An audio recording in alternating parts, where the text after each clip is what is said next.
3 minute निकल गए।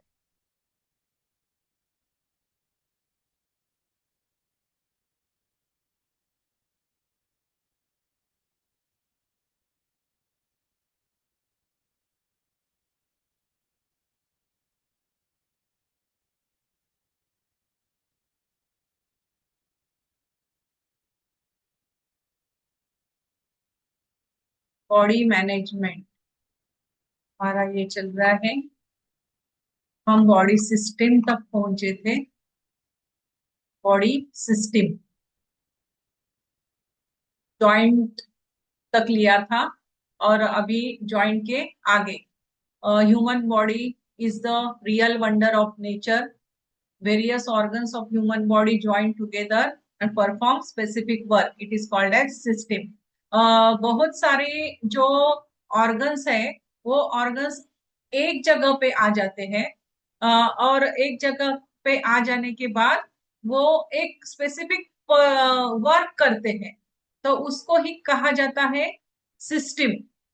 अभी ये एक सिस्टम है। इस सिस्टम में कौन कौन से ऑर्गन्स है? हार्ट है, लंग्स है, और कुछ ब्लड वेसल्स है, आर्टरीज है, वेन्स है।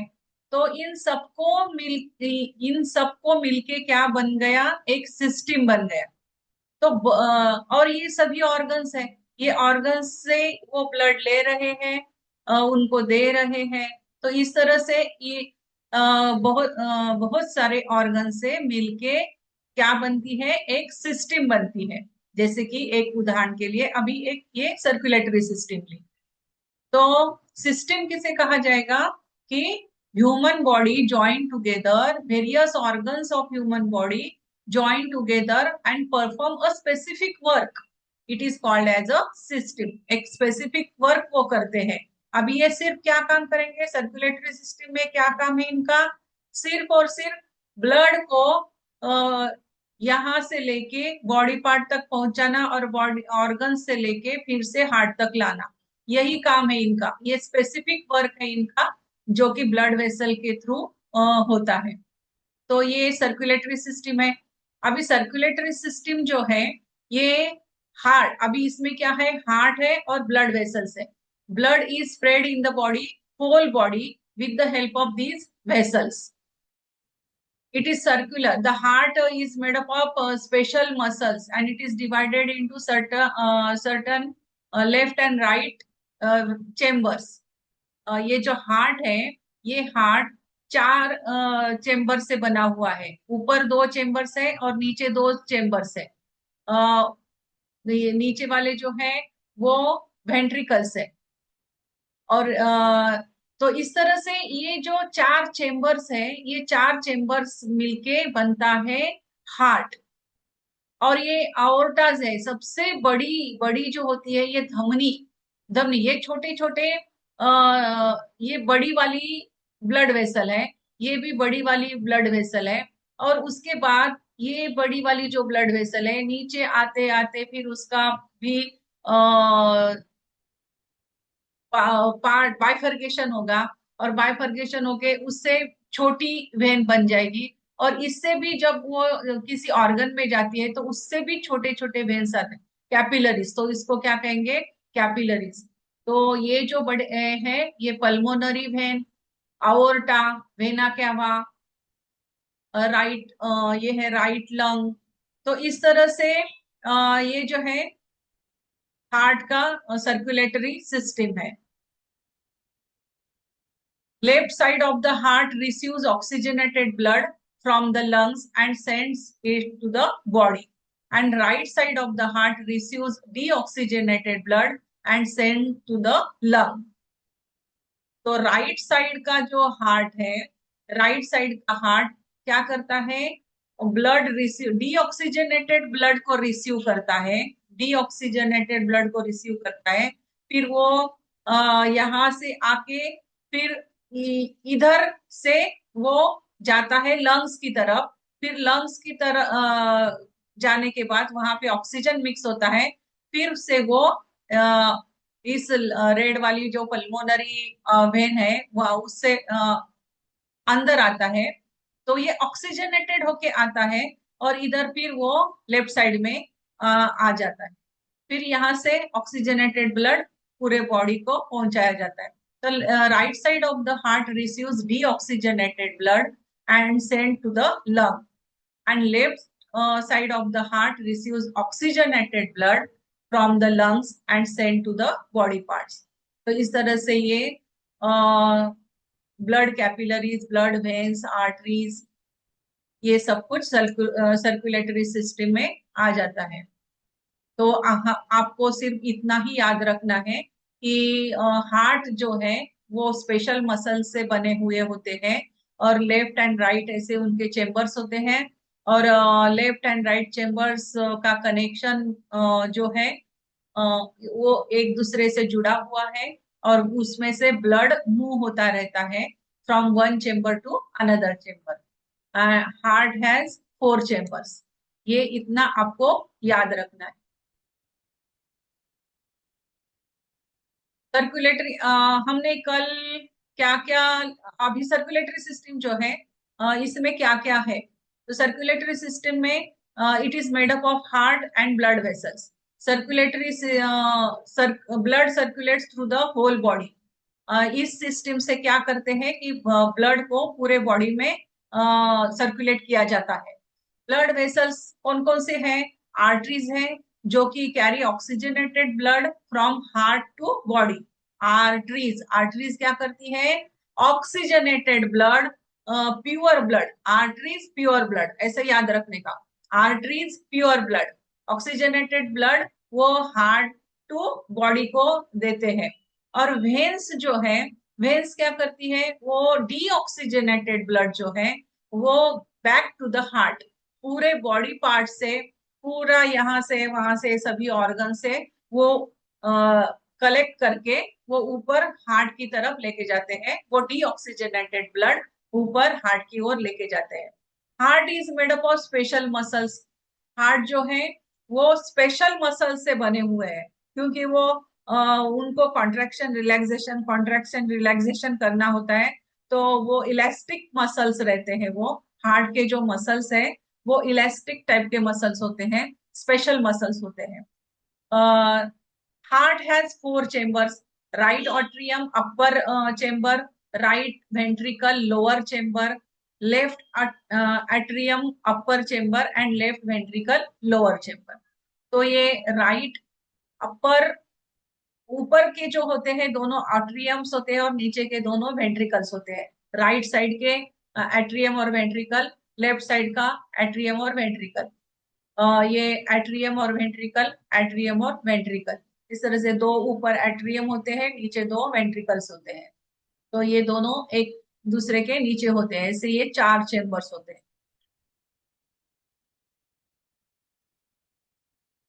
Average pulmonary vein bring pure blood to the heart. सभी वेन्स जो है वो डीऑक्सीजनेटेड ब्लड लेके आते हैं, लेकिन एक ही पल्मोनरी वेन ऐसी है जो प्योर ब्लड हार्ट की तरफ लेके आती है, जो कि लंग्स से लेके आती है। और यहाँ पे हार्ट के ऑट्रियम में वो वेंट्रिकल में पोर होता है।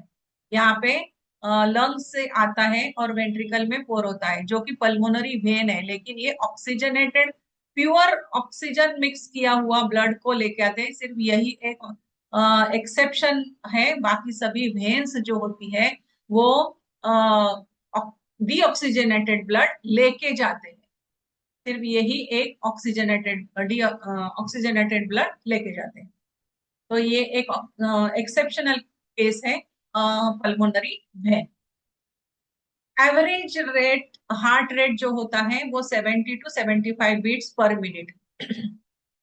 70 to 75 पर मिनट हार्ट बीट होता रहता है। एक मिनट में 70 to 75 टाइम्स कॉन्ट्रैक्शन और रिलैक्सेशन होता है, उसी को बीट कहते हैं। Circulation of a continuous cycle. Circulation क्या है? ब्लड का सर्कुलेशन ये जो है ये कंटिन्यूअस साइकिल है, ये कभी रुकती नहीं है, ये कंटिन्यूअसली चल रहा है। तो जन्म से लेके मृत्यु तक ये जो साइकिल है, ये साइकिल कंटिन्यूअसली चल रही है।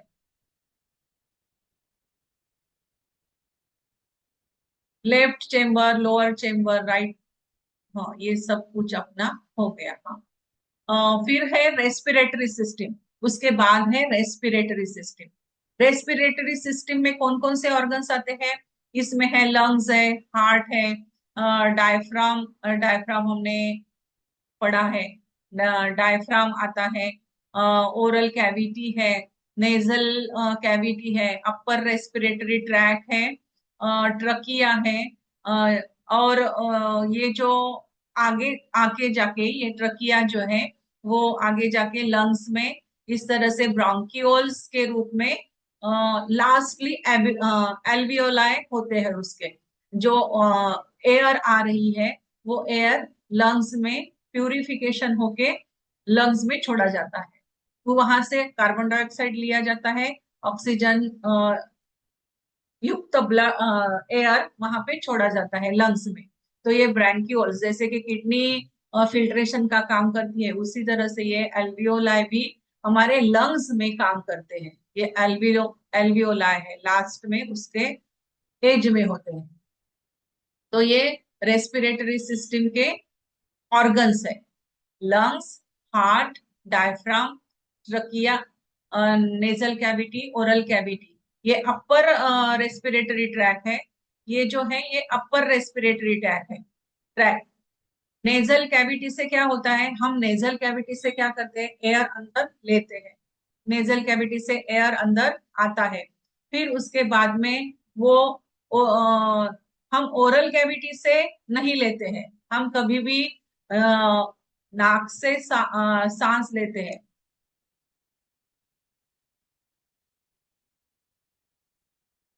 हाँ, तो हम नेजल कैविटी से ही सांस लेते हैं। फिर वो जाता है ट्रकिया के थ्रू, ट्रकिया के थ्रू वो जाएगा लंग्स में। तो इस तरह से ये रेस्पिरेटरी सिस्टम है। तो मेन ऑर्गन्स क्या है रेस्पिरेटरी सिस्टम के? नोज है, ट्रकिया है, विंड पाइप जिसे हम विंड पाइप कहते हैं, फिर लंग्स है, फिर नीचे डायफ्राम है। डायफ्राम ऐसा ऊपर नीचे होता रहता है। जैसे ही हम सांस लेते हैं हमारे लंग्स फूलते हैं, वो डायफ्राम ऊपर आता है। जैसे ही हम सांस छोड़ते हैं वो डायफ्राम नीचे चला जाता है। इस तरह से वो डायफ्राम जो है वो ऐसा होता रहता है। उससे क्या होता है कि वो लंग्स जो है वो लंग्स का फूलना और बंद होना चलता रहता है। तो मेन ऑर्गन्स क्या है रेस्पिरेटरी सिस्टम के? नोज है, ट्रकिया, विंड पाइप, लंग्स और डायफ्राम। फिर इसके फंक्शन क्या है? इनका फंक्शन है इनहेलेशन और एक्सहेलेशन। एयर को अंदर लेना और उसको इनहेलेशन कहते हैं, या फिर उसी को इंस्पिरेशन कहते हैं। इनहेलेशन कहो या इंस्पिरेशन कहो, मतलब क्या है कि एयर को अंदर लेना, सांस अंदर ली, उसको इनहेलेशन कहेंगे या इंस्पिरेशन कहेंगे। सांस को बाहर छोड़ा, सांस को बाहर छोड़ा, वो एक्सहेलेशन या उसको एक्सपीरेशन कहेंगे। एयर लीव्स लंग्स, लंग्स क्या करते हैं, हवा को बाहर डालते हैं। गैसेस का एक्सचेंज क्या होता है रेस्पिरेटरी सिस्टम में? ऑक्सीजन को अंदर लिया जाता है और वो ब्लड में मिक्स किया जाता है। Oxygen enters blood and carbon dioxide removed from the blood and वो एक्सपेल आउट होता है। नॉर्मल ब्रीदिंग रेट क्या है? Adult 13 to 18 breaths per minute. जो अडल्ट होते हैं वो 13 to 18 ब्रेथ्स लेते हैं, 13 से 18 सांसें 1 मिनट में लेते हैं। इन्फंट्स जो है वो 40 ब्रेथ्स लेते हैं 1 मिनट में। और एथलीट्स जो है, हेवी वर्कर्स जो है, जो हेवी काम करते हैं, उनके 60 ब्रेथ्स होते हैं 1 मिनट में। Helps maintain body temperature. और ये जो सिस्टम है रेस्पिरेटरी सिस्टम क्या करती है, हमारे बॉडी का टेम्परेचर मेंटेन करती है। तो इस तरह से ये है और रेस्पिरेटरी सिस्टम। फिर उसके बाद है excretory system.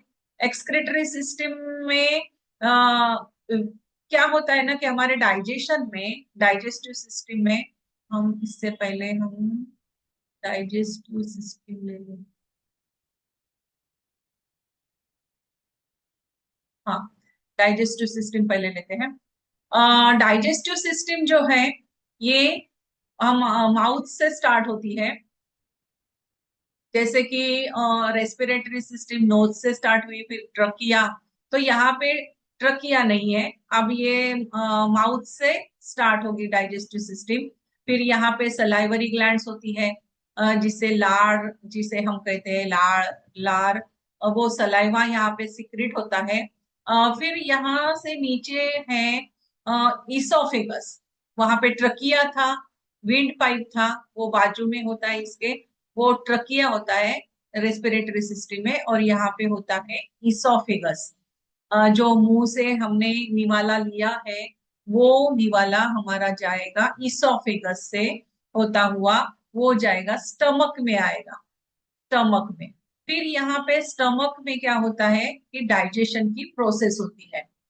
When food enters to the mouth it chewed by the teeth. सबसे पहला काम क्या होता है कि जो भी हमने कुछ खाना खाया है, जो, तो वो हम चेव करते, चेविंग करते हैं, मतलब उसको हम चबाते हैं। तो ये चेव्ड बाय द टीथ, ये काम कौन करता है? टीथ करते हैं हमारे।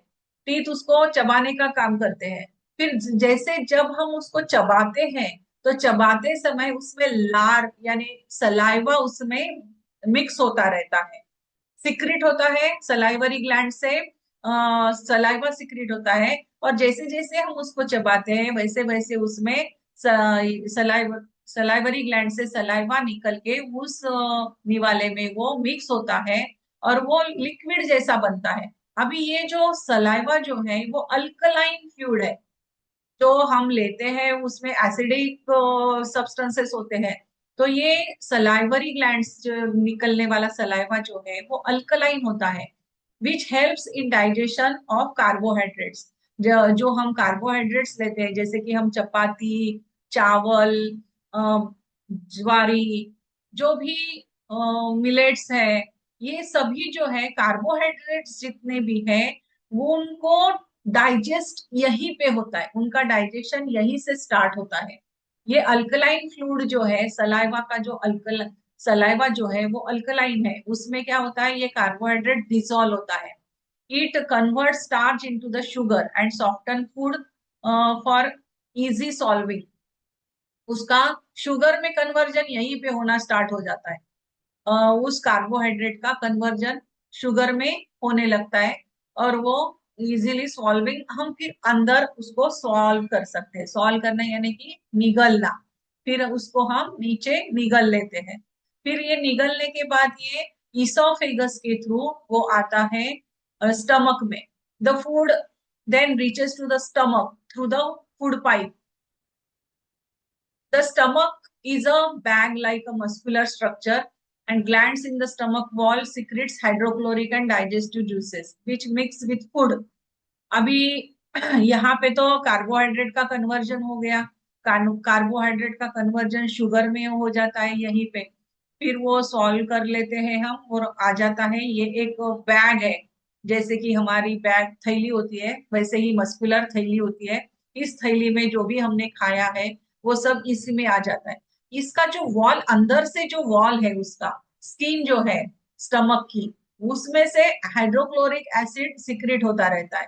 तो उसको तो डिसॉल्व करना है ना। हमने जो कुछ भी खाया है, सॉलिड मटेरियल, हमने जो कुछ भी खाया है, उस सॉलिड मटेरियल को फिर क्या होता है, ये इसने जो, जैसे कि यहाँ पे सलाइवा सिक्रेट हुआ, उसी तरह से इंटेस्टाइन की जो स्किन है अंदर की, उसमें से सलाइवा सिक्रेट होता है, सॉरी, उसमें से हाइड्रोक्लोरिक एसिड सिक्रेट होता है। और उस हाइड्रोक्लोरिक एसिड में, हाइड्रोक्लोरिक एसिड तो आपको पता है कि उसमें सब कुछ डिजोल्व हो जाता है। तो वो इतना स्ट्रांग होता है वो हाइड्रोक्लोरिक एसिड, कि जो कुछ भी हमने खाया है वो उसमें डिजोल्व होता है। और वो डाइजेस्टिव ज्यूसेस भी उसके साथ सिक्रेट होते हैं। हाइड्रोक्लोरिक एसिड भी सिक्रेट होता है और डाइजेस्टिव ज्यूसेस भी सिक्रेट होते हैं। और उसमें जो कुछ भी हमने खाया है उसका लिक्विड फॉर्म बन जाता है, फिर वो डिजोल्व हो जाते हैं। जैसे कि हमने पानी में शक्कर डाली और उसको हिलाया, तो क्या होता है, वो शुगर जो है वो पूरी घुल जाती है उसमें। अगर हमने नमक डाला तो उसमें घुल जाती है। उसी तरह से ये डाइजेस्टिव जूसेस और हाइड्रोक्लोरिक एसिड जो भी सिक्रिट हुआ है स्टमक में से, उसमें जो भी हमने खाया है वो पूरा डिजोल्व हो जाता है और उसका लिक्विड फॉर्म बन जाता है। वो पतला पतला सा लिक्विड फॉर्म बन जाता है। फिर ये लिक्विड फॉर्म जो है फूड को चर्न भी किया जाता है। जैसे कि चक्की में आटा पीसते हैं ना, तो उस तरह से वो स्टमक में चर्न भी होता है और ये मिक्सिंग का काम भी उसी में होता है। और सेमी लिक्विड ऐसा एक पदार्थ यहाँ पे बनता है। फिर लीवर और गॉल ब्लैडर उसमें से ये लीवर बाइल जूस छोड़ते हैं गॉल ब्लैडर से के थ्रू। और जो फैटी फैटी सब्सटेंसेस जो हमने लिए हैं, जैसे कि ऑयल है, ऑयली कुछ भी खाया है, तो ये बाइल जूस गॉल ब्लैडर के थ्रू यहाँ पे डाला जाता है। फिर फैटी सब्सटेंसेस जो है वो बाइल जूस से क्या होते हैं, उसमें पिघल जाते हैं। तो इस तरह से फिर पैनक्रियाज भी काम करते हैं अपने, उसमें से भी कुछ सिक्रीशंस बाहर निकलते हैं। फिर यहाँ से सब उसको लिक्विड फॉर्म हो जाने के बाद वो आता है स्मॉल इंटेस्टाइन में। फिर वो स्मॉल इंटेस्टाइन में जो सेमी लिक्विड फॉर्म में बना है, वो ये डाइजेशन की प्रोसेस अब यहाँ पे हो गई, स्टमक में डाइजेशन की प्रोसेस हो गई। डाइजेशन की प्रोसेस स्टमक में हो जाने के बाद ये डिओडिनम के थ्रू आता है स्मॉल इंटेस्टाइन में। ये स्मॉल इंटेस्टाइन बहुत बड़ी है, तो ये कॉइल्ड फॉर्म में यहाँ पे बीच में होती है। फिर भी इसका जर्नी यहाँ से स्टार्ट होता है। जैसे जैसे ये स्मॉल इंटेस्टाइन के थ्रू आगे बढ़ता है, वैसे वैसे उसमें से सोक किया जाता है। उसमें से जो भी हमारे लिए आवश्यक है वो सब मटेरियल उसमें से वो स्मॉल इंटेस्टाइन सोख लेता है, चूस लेता है उसमें से। और उसका ब्लड में फॉर्मेशन होता है। फिर ये जो सब कुछ उसमें से सोख करने के बाद, चूस लेने के बाद, ये आ जाता है लार्ज इंटेस्टाइन में। फिर ये जाएगा लार्ज इंटेस्टाइन में। फिर लार्ज इंटेस्टाइन में यहाँ से होता हुआ इस तरह से, सॉरी, ये यहाँ से स्टार्ट होता है, इस तरह से यहाँ से ये स्टार्ट होगा। फिर ये आएगा रेक्टम में आ जाएगा और रेक्टम के थ्रू वो जो फीसेस है, फीसेस के रूप में बाहर डाल दिया जाएगा। तो लार्ज इंटेस्टाइन में क्या होता है कि यहाँ से जो भी कुछ मटेरियल आगे भेजा गया है, इसमें से और भी उसमें अगर पानी बचा हुआ है तो उसको भी सोख लिया जाता है। वाटर कंटेंट जो भी उसमें बचा रहता है वो भी वाटर कंटेंट उसमें से सोख कर लिया जाता है। फिर उसके बाद में ये बाहर डाल दिया जाता है रेक्टम के थ्रू, रेक्टम में आ जाता है, फिर रेक्टम एनस के थ्रू बाहर जाता है। और ये जो लार्ज इंटेस्टाइन है उसका सबसे छोटा सा पार्ट होता है स्टार्टिंग में, उसको अपेंडिक्स कहते हैं। तो ये अपेंडिक्स है। तो इस तरह से ये डाइजेस्टिव सिस्टम है, माउथ से स्टार्ट होती है। फिर आता है इसोफेगस, इसोफेगस के बाद स्टमक, डिओडिनम, फिर स्मॉल इंटेस्टाइन, फिर स्मॉल इंटेस्टाइन के थ्रू ये लार्ज इंटेस्टाइन, और लार्ज इंटेस्टाइन के थ्रू रेक्टम में आता है, फिर रेक्टम से एनस के बाद वो बाहर अनवांटेड मटेरियल बाहर डाल दिया जाता है। तो ये जो है इंटेस्टाइन जो है, स्मॉल इंटेस्टाइन 6 मीटर्स लॉन्ग है और डाइजेशन के लिए हमें 6 to 7 आवर्स लगते हैं। स्मॉल इंटेस्टाइन में कुछ nutrients like glucose, amino acids, fatty acids, vitamin and minerals सब एब्सॉर्ब किया जाता है, वहां पे सब सोक कर लिया जाता है, एब्सॉर्ब होता है। Remaining undigested food reaches to the large intestine, where water, salts are absorbed. जो भी अभी उसमें वाटर बचा है, सॉल्ट्स कुछ बचे हैं, सॉल्ट पार्टिकल्स अगर कुछ बचे हैं तो उसको भी एब्सॉर्ब कर लिया जाता है लार्ज इंटेस्टाइन में। ये प्रोसेस चलती है 14 to 18 hours. Waste material is converted into faeces and remove through the rectum. तो इस तरह से ये हो गया डाइजेस्टिव सिस्टम। तो डाइजेस्टिव सिस्टम के ऑर्गन्स कौन कौन से हैं फिर? इसके है mouth, salivary gland, oesophagus, stomach, duodenum, liver, gall bladder, pancreas, small intestine, large intestine, ये सब कुछ डाइजेस्टिव सिस्टम के पार्ट्स है। Digestive system starts from the mouth. Saliva digest carbohydrates, saliva जो सिक्रेट होता है उसमें कार्बोहाइड्रेट डाइजेस्ट होते हैं।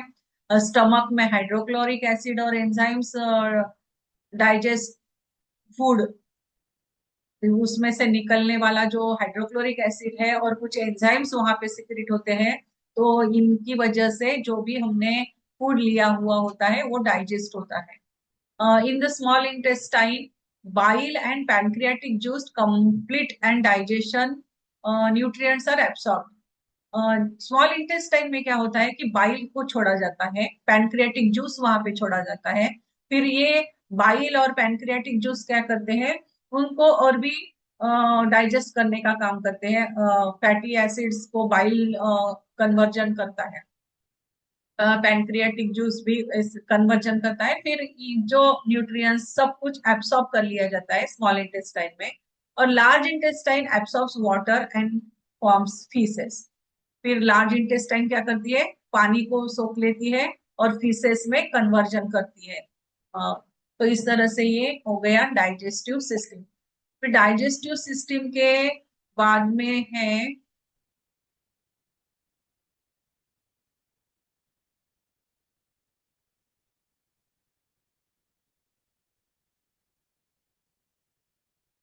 Excretory system. एक्सक्रेटरी सिस्टम यानी कि जो एक अनवांटेड मटेरियल है उसको बाहर डालना, रिमूव करना, हमारे बॉडी से निकाल देना। तो इसमें जो भी वेरियस मेटाबॉलिक एक्टिविटीज होती है, जो हमारे स्टमक में मेटाबॉलिक एक्टिविटीज हो गई, डाइजेशन की प्रोसेस हो गई, तो उसको मेटाबॉलिक एक्टिविटीज कहते हैं। तो पाचन की क्रिया हो गई। तो ये मेटाबॉलिक एक्टिविटीज हो जाने के बाद जो वेस्ट मटेरियल प्रोड्यूस होता है, वो वेस्ट मटेरियल हमारे बॉडी से बाहर निकालना बहुत जरूरी होता है। अगर वो हमारे बॉडी में ही रह गया तो हमारे लिए वो हार्मफुल होता है। This work is done by the various organs and like lungs, skin, liver and intestine. अभी इसके लिए, ये रिमूवल के लिए जो वेस्ट मटेरियल है उसको बाहर निकालने के लिए कौन से ऑर्गन काम करते हैं? लंग्स है, स्किन है, लीवर है और इंटेस्टाइन। अभी लंग्स कैसे काम करते हैं? लंग्स क्या करते हैं, ऑक्सीजन, डीऑक्सीजनेटेड ब्लड जो भी आया है हार्ट की तरफ, हार्ट ने लंग्स की तरफ उसको भेजा, उसमें ऑक्सीजन जो डालना है उसने डाल दिया। फिर वो जो उसमें जो ये पूरे बॉडी से डीऑक्सीजनेटेड ब्लड गया है, जो पूरा एक एक सेल में ये डाइजेशन की प्रोसेस होती है।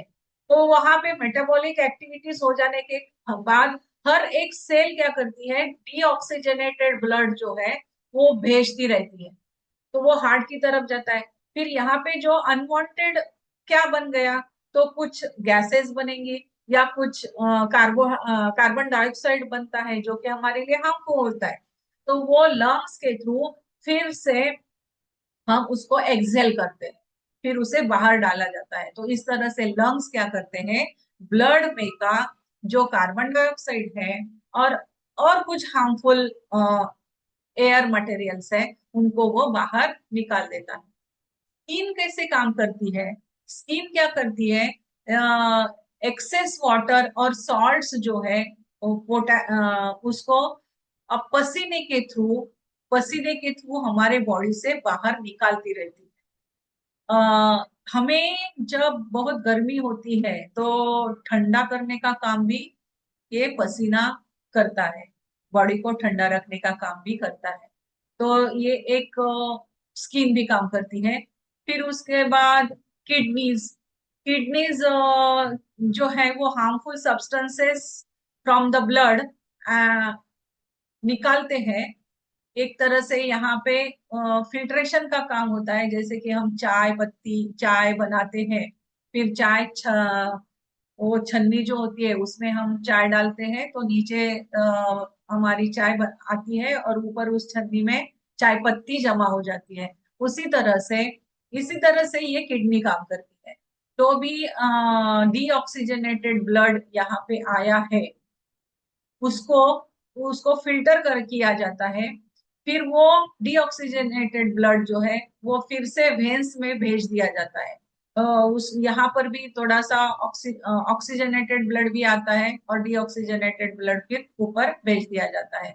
और जो यहाँ पे उसने फिल्टर किया, वो फिल्टर करने के बाद जो यूरिन निकलता है, मतलब जो वेस्ट मटेरियल निकलता है, वो वेस्ट मटेरियल यूरिनरी ब्लैडर में आके जमा होता है, या यूरिनरी ब्लैडर से फिर वो यूरेथ्रा के थ्रू बाहर डाल दिया जाता है। तो ये लिक्विड फॉर्म में हमारे शरीर का जो वेस्ट मटेरियल है वो रिमूव करती है किडनीज। तो किडनीज भी है, ये एक्सक्रीशन का काम करती है। Excess water and some salts like potassium are also removed. Harmful substances, salts like potassium are removed from the body as excretion. Skin removes the harmful substances and salts through the sweating. Liver releases some excretory substances through bile into the intestine. फिर liver भी bile के through substance, excretory substance निकालता रहता है और intestine में डालता रहता है। The large intestine removes the this waste material in the form of stool. फिर लार्ज सबसे बड़ा ऑर्गन है वो है लार्ज इंटेस्टाइन। लार्ज इंटेस्टाइन क्या करती है, वो वेस्ट मटेरियल जो भी डाइजेस्टिव सिस्टम में बना हुआ है वो स्टूल के फॉर्म में हमारे बॉडी से बाहर निकाल देती है।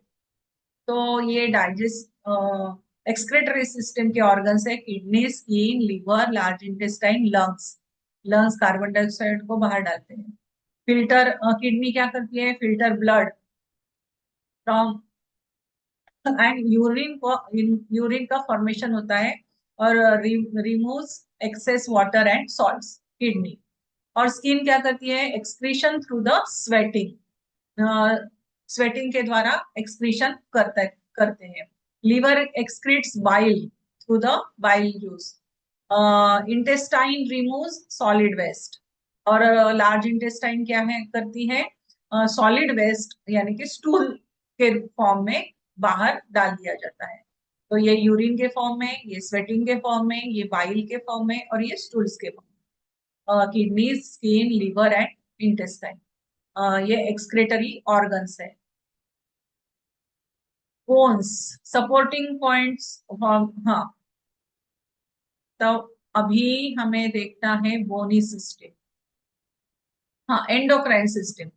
एंडोक्राइन सिस्टम जो है ये सबसे इंपॉर्टेंट सिस्टम है हमारे बॉडी के अंदर की, जो कि पूरा हार्मोन्स का बैलेंस ये करते रहते हैं। छोटा सा एक ड्रॉप, दो ड्रॉप निकलता है उसमें से, लेकिन ये इतना इंपॉर्टेंट होता है ये हार्मोन, सभी हमारे बॉडी को चलाने के लिए, सभी ऑर्गन्स जो है हमारे बॉडी के, उसको चलाने का काम ये हार्मोन्स करते हैं।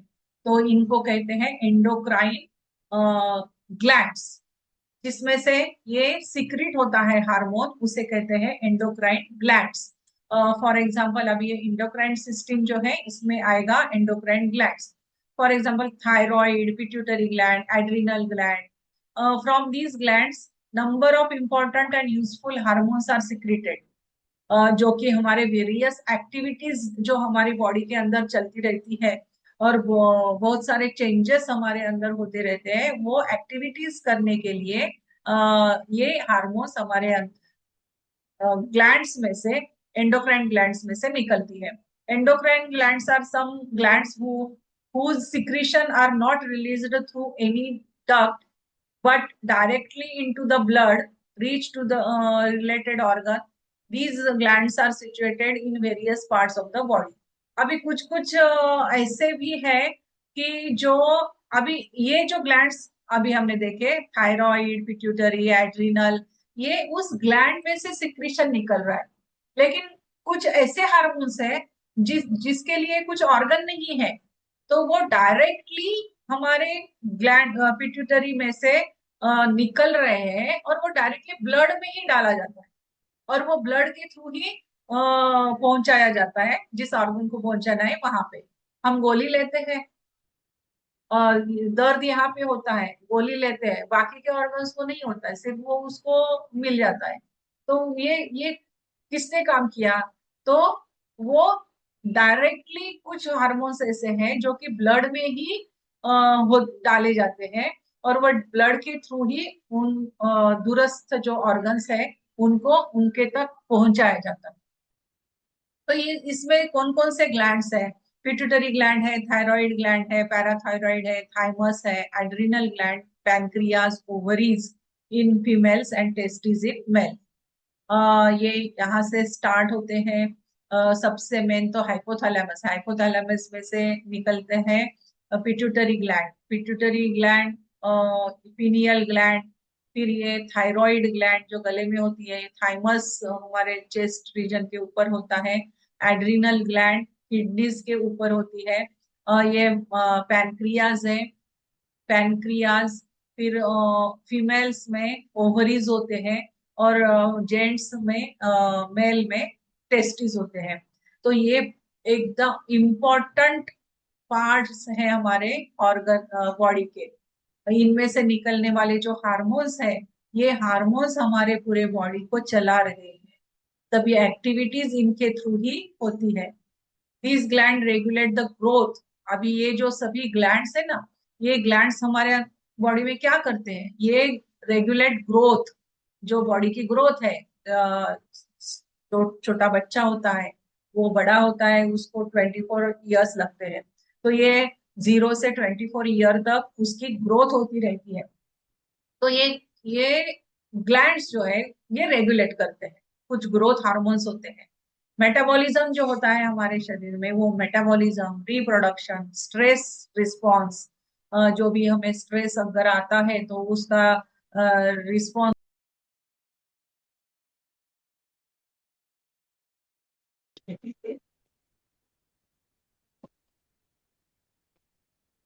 ये चार्जिंग पे क्यों लगा रखा है? तुमने चेक किया थे? चार्ज नहीं है, कहते नहीं है, फिर बिट्टू ने बोला चार्ज नहीं है, तो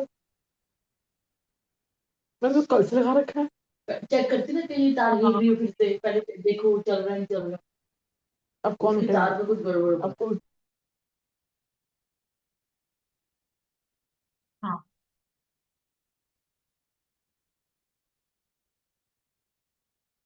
क्या देख रहे थे? डाइजेस्ट ना, हाँ, endocrine system, endocrine system. These glands regulate growth, metabolism, reproduction, stress response, immunity, and many other vital functions of the body through the hormones. Hormones के थ्रू ये सभी functions हमारे बॉडी के होते हैं। फिर इसके बाद में है नर्वस सिस्टम। नर्वस सिस्टम जो है, नर्वस सिस्टम के ऑर्गन्स है ब्रेन। अभी नर्वस सिस्टम जो है ये भी एक important controlling system of the body है। पूरा बॉडी का कंट्रोल जो है वो कंट्रोल हमारा नर्वस सिस्टम के थ्रू होता है। It controls thinking, intelligence, memory, sensation and movement. ये क्या क्या कंट्रोल करता है, ये याद रखना है। Thinking, intelligence, memory, sensation and movement. Nervous system consist of brain, spinal cord and nerves. अभी ये मेन पार्ट्स है इसके नर्वस सिस्टम के। नर्व्स कैरी मैसेजेस और impulses to and fro different parts of the body. Nerves क्या करते हैं, एक जगह से दूसरी जगह पे मैसेज लेके जाते हैं। जैसे हमने देखा था कल कि अगर कहीं हमें लग गया, कुछ हो गया, तो क्या होता है कि वो जो इम्पल्स है वो इम्पल्स ब्रेन तक जाती है। अगर कहीं पे लग गया या हमने गर्म पानी में हाथ डाल दिया, तो क्या होता है कि वो टच होते ही क्या होता है कि एफरेंट नर्व्स के थ्रू मैसेज हमारे ब्रेन तक जाता है। फिर वहां से मोटर नर्व्स के थ्रू रिस्पॉन्स हमें, रिफ्लेक्स हमें भेजा जाता है कि अब हाथ आप निकाल लो। तो इस तरह से नर्व्स क्या मैसेजेस कैरी करती है, इम्पल्सेस टू एंड फ्रो, देना और लेना, इस तरह से ये होता है प्रोसेस। तो फिर इसमें थॉट्स, ये हमारे कोर कंट्रोल करता है ये centre. Thoughts, intelligence, learning, memory, emotions. The brain also controls voluntary and involuntary actions.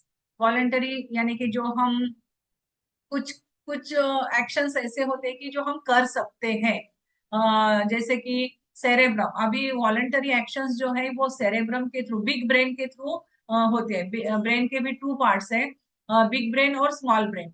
Big brain यानी कि सेरेब्रम, और स्मॉल ब्रेन यानी कि सेरेबेलम। अभी ये जो बड़ा वाला ब्रेन जो है होता है, ये बड़ा वाला brain controls thinking, memory and voluntary actions. Voluntary actions यानी कि जो हम कर सकते हैं, हम सोच के करते हैं, हम हाथ उठाते हैं, ये हम पैर से हम चलते हैं। तो ये जो हम करते हैं वो वॉलेंटरी होते हैं। इनवॉलेंटरी कौन से हैं? जो कि अपने आप अंदर हो रहे हैं। अभी हार्ट को हम कहते हैं क्या बाबा पंप कर, नहीं कर, तो ऐसा नहीं है ना, वो अपने आप हो रहा है। तो जो अंदर से अपने आप हो रहे हैं एक्शंस, उनको इनवॉलेंटरी एक्शंस कहेंगे। तो कंट्रोल्स बैलेंस एंड कोऑर्डिनेशन, जो सेरेबेलम का पार्ट है हमारे ब्रेन का छोटा सा, वो क्या कंट्रोल करता है? हमारा बैलेंस कंट्रोल करता है। चलते चलते हमें ऐसे लगता है कि हम गिर जाएंगे। कोऑर्डिनेशन, विचारों में कोऑर्डिनेशन, या सिस्टम्स में कोऑर्डिनेशन, डाइजेस्टिव सिस्टम और रेस्पिरेटरी सिस्टम और सर्कुलेटरी सिस्टम, इन सभी सिस्टम में कोऑर्डिनेशन होना चाहिए। तो ये सब कोऑर्डिनेशन का काम सेरेबेलम का काम है। The right of the brain controls left side and the body and vice versa. Right side का ब्रेन लेफ्ट को कंट्रोल करता है और लेफ्ट साइड का ब्रेन राइट को कंट्रोल करता है। ये इस तरह से जो नर्वस सिस्टम है, नर्वस सिस्टम में स्पाइनल कॉर्ड होता है। ये बीच में स्पाइनल कॉर्ड, हमने देखा है कि स्पाइनल कॉर्ड क्या होता है। मेन ऊपर ब्रेन होता है, उसको जोड़ा हुआ होता है स्पाइनल कॉर्ड। फिर यहाँ से निकलती है नर्व्स, स्पाइनल कॉर्ड से निकलती है नर्व्स। तो ये नर्व्स जो है ये पूरे बॉडी के पार्ट्स को पहुंचाई गई हुई है। तो ये है spinal cord, rope like structure in the vertebral column में होता है वो। Nervous system controls and coordinates all body activities. Parts कौन कौन से हैं? ब्रेन है, स्पाइनल कॉर्ड है और नर्व्स है। फंक्शन क्या है इसका? Controls thinking, memory and sensation and movement. तो ये हो गया नर्वस सिस्टम। वॉलेंटरी और इनवॉलेंटरी ऐसे इसका एक्शंस होते हैं। ये हो गई नर्वस सिस्टम। फिर नर्वस सिस्टम के बाद में है muscular system. Muscular system helps in movement of the body. अभी मस्कुलर सिस्टम जो है, ये मसल्स है हमारे। जॉइंट हमने देखे, जॉइंट में क्या क्या होता है। जॉइंट ये मसल्स से जुड़े हुए होते हैं, अलग अलग टाइप के मसल्स है हमारे बॉडी में। तो ये मसल्स अगर नहीं होंगे तो हमारा मूवमेंट ही नहीं होगा। ये जो मूवमेंट है, ये मूवमेंट होने के लिए मसल्स की जरूरत होती है। ये सभी प्रकार के जो मूवमेंट्स है, ये मूवमेंट्स होने के लिए मस्कुलर सिस्टम की जरूरत है। तो muscular system helps the movement of the body parts. All movements are regulated by the nervous system. और इस सबको कौन कंट्रोल कर रहा है? नर्वस सिस्टम उसको कंट्रोल करती है, सभी मसल्स को। ये अलग अलग टाइप के मसल्स होते हैं। अभी इसमें आपको नहीं जाना है, आपको मेन मेन चीजें याद रखनी है सिर्फ। There are two main types of muscles, एक वॉलेंटरी होती है, एक इनवॉलेंटरी मसल्स होती है। These muscles are under our control. Voluntary जो होती है वो हमारे कंट्रोल में होती है, जैसे कि मसल्स ऑफ द आर्म्स। अभी ये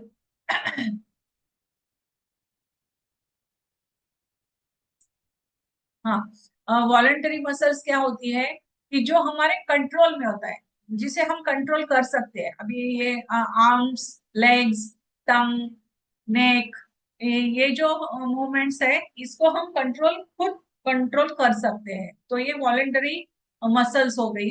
और इनवॉलेंटरी मसल्स कौन सी है? जिसे हम नहीं कंट्रोल कर सकते, वो अपने आप अंदर हो रहा है। जैसे कि हार्ट की जो मसल्स है, वो उसका पंपिंग चालू है, हार्ट की मसल्स का पंपिंग चालू है। स्टमक में डाइजेशन की प्रोसेस चालू है, वो चर्निंग भी करता है, वहां पे प्रोसेस होती है, तो वो चर्न भी करता है। तो उसके मसल्स अलग टाइप के हैं, तो वो इनवॉलेंट्री है। हम उसको कहते नहीं है स्टमक को कि बाबा तू चर्न कर, वो अपने आप होता है अंदर। हार्ट का पंपिंग अपने आप हो रहा है। इंटेस्टाइन में जो मूवमेंट्स, पेरिस्टाल्टिक मूवमेंट होती है, वो आगे आगे ढकेला जाता है। जो भी डाइजेस्ट हुआ मटेरियल होता है उसको आगे आगे पुश किया जाता है। आपने वो अर्थवर्म देखा होगा, अर्थवर्म को अगर आपने देखा होगा कि वो धीरे धीरे धीरे आगे आगे जाता है, वो पेरिस्टाल्टिक मूवमेंट होती है। तो वो पेरिस्टाल्टिक मूवमेंट से क्या होता है कि वो इंटेस्टाइन में हमारा जो भी डाइजेस्टेड मटेरियल, फूड मटेरियल है, वो आगे आगे भेजा जाता है। तो ये इनवॉलेंटरी है, वो अपने आप होता है। वो बॉडी, वो हमारा ब्रेन उसको कंट्रोल कर रहा है। अगर ब्रेन का कंट्रोल चला गया तो क्या होगा, ये ऑर्गन्स काम नहीं करेंगे।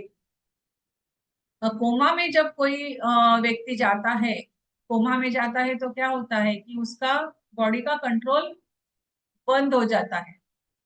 Muscles have the property of contracting and relaxation. Muscles की property क्या है? Contract, relaxation, contraction और relaxation. और helps the movement, और movement करना भी muscles का एक काम है।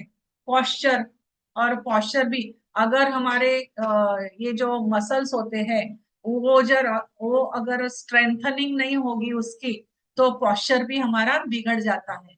ये इसका पोस्चर के लिए भी मसल्स जो है वो स्ट्रांग होने चाहिए।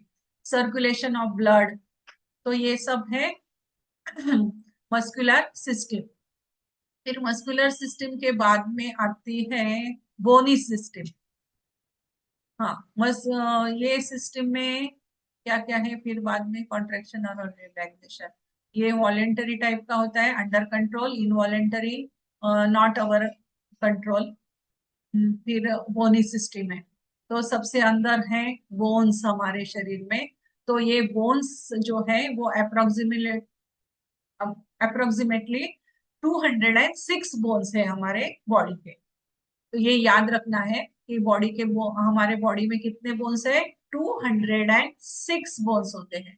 Bones join together to form a strong framework of the body. ये फ्रेमवर्क है हमारे बॉडी का। अगर ये फ्रेमवर्क नहीं होगा तो हम खड़े नहीं हो पाएंगे। ये फ्रेमवर्क है, इसी कारण हम खड़े हो पाते हैं। तो ये हमारे बॉडी का फ्रेमवर्क है। फंक्शंस क्या है इसके? It gives shape and support to the body, protect internal organs, जैसे कि यहाँ पे जो हमारे रिप्रोडक्टिव ऑर्गन्स है, वो पेल्विक कैविटी में, यहाँ पे जब प्रेगनेंसी में छोटा बच्चा अंदर उसका डेवलपमेंट होता है, तो यहाँ पे वो कैविटी है। और रिपकेज जो है, रिपकेज में हार्ट एंड लंग्स को सुरक्षित रखा गया है। एब्डोमिनल कैविटी हमने देखी, फिर ये ऊपर हेड क्रेनियल कैविटी है। तो इस तरह से ये अलग अलग ऑर्गन्स जो का प्रोटेक्शन, इंटरनल ऑर्गन का प्रोटेक्शन, ये बोनी सिस्टम जो है ये करती है। हेल्प टू मूवमेंट्स, अब ये हाथों के पैरों के थ्रू हमारी मूवमेंट्स होती रहती है, जॉइंट्स के थ्रू मूवमेंट होती है। स्टोर मिनरल्स, और ये बोन में भी मिनरल स्टोर किए जाते हैं, और यहाँ पे ही ब्लड का फॉर्मेशन होता है। ये जो बोन का सबसे ऊपर वाला पार्ट होता है, यहीं पे ब्लड का फॉर्मेशन होता है। एक एक एक एक ब्लड हमारी जो बनती है ना, वो यहाँ पे बनती है। ब्लड का फॉर्मेशन यहाँ पे होता है। Produces blood cells in bone marrow, ये जो बोन मैरो होता है, हाँ बोन में, वो यहाँ पे होता है बोन मैरो, और उस बोन मैरो में ब्लड का फॉर्मेशन होता है। Vertebral column is made up of vertebrae, और बीच में जो वर्टेब्रा है, ये वर्टेब्रा हमने देखा कि वर्टेब्रा वर्टिब्री से बना हुआ है। नेक में 7 वर्टिब्रेज होते हैं, फिर चेस्ट में 12 वर्टिब्रे होते हैं, लोअर बैक में 5 वर्टिब्रा होता है, जिसे लंबर कहते हैं हम। Thoracic, sacral, sacrum, thoracic, lumbar, और ये cos x bone. Sacrum, sorry sacrum नीचे होता है। तो ये इस तरह से नेक, चेस्ट, लोअर बैक और सैक्रम के ये बोन्स है वर्टिब्रा के कैविटी में है ये स्पाइनल कॉर्ड, उसमें से अंदर, उसके अंदर स्पाइनल कॉर्ड होती है। फिर उसके बाद में है रिप्रोडक्टिव सिस्टम। रिप्रोडक्टिव सिस्टम में एक्सटर्नल रिप्रोडक्टिव ऑर्गन्स होते हैं, इंटरनल रिप्रोडक्टिव ऑर्गन्स होते हैं। मेल रिप्रोडक्टिव और फीमेल रिप्रोडक्टिव अलग अलग होती है। मेल रिप्रोडक्टिव में होते हैं टेस्टिस होते हैं, स्पर्म्स, डक्ट होते हैं, prostate gland, urethra. Testis produce sperms, testis sperms form करती है। और फीमेल में ओवरीज, यूटेरस और वजाइना, ये पार्ट्स होते हैं। ओवरीज ओवा प्रोड्यूस करते हैं, एग्स प्रोड्यूस करते हैं। और स्पर्म्स जो है वो एक्स एंड वाई क्रोमोसोम होते हैं उसमें, स्पर्म्स में। जो मेल होते हैं, मेल में स्पर्म्स का फॉर्मेशन होता है, और उस स्पर्म्स में एक्स एंड वाई क्रोमोसोम होते हैं। भाई ओवा जो होता है, जो फीमेल में बनता है, उसमें सिर्फ एक्स क्रोमोसोम ही होता है। तो एक्स और एक्स, दो क्रोमोसोम मिलके फीमेल चाइल्ड बनता है। और एक्स एंड वाई क्रोमोसोम मिलके बनता है मेल चाइल्ड। तो मेल चाइल्ड के लिए रिस्पॉन्सिबल मेल ही होता है, क्योंकि उसके पास ही वाई जो क्रोमोसोम है वो सिर्फ मेल के पास ही होता है। Sex of child depends upon the male chromosome. तो ये हो गई हमारी सभी systems. Digestive system of carbohydrates begins in the, अभी ये सभी एमसीक्यूज है, इसके आंसर्स आपको लिखने हैं। कल कल के आंसर्स दिए कि नहीं सबने? सबको वो आंसर्स मेरे, मैंने आपको कहा है कि मेरे पर्सनल इस पे आप उसको कॉपी पेस्ट करके आंसर्स मुझे दे दिया करो हर रोज।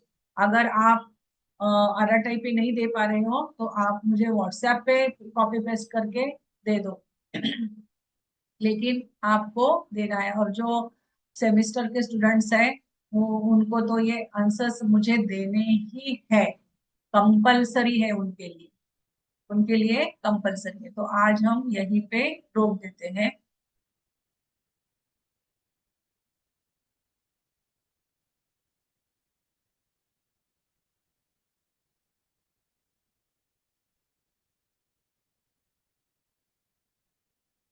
मैं क्लोज कर देती हूँ, हाँ, अभी मीटिंग।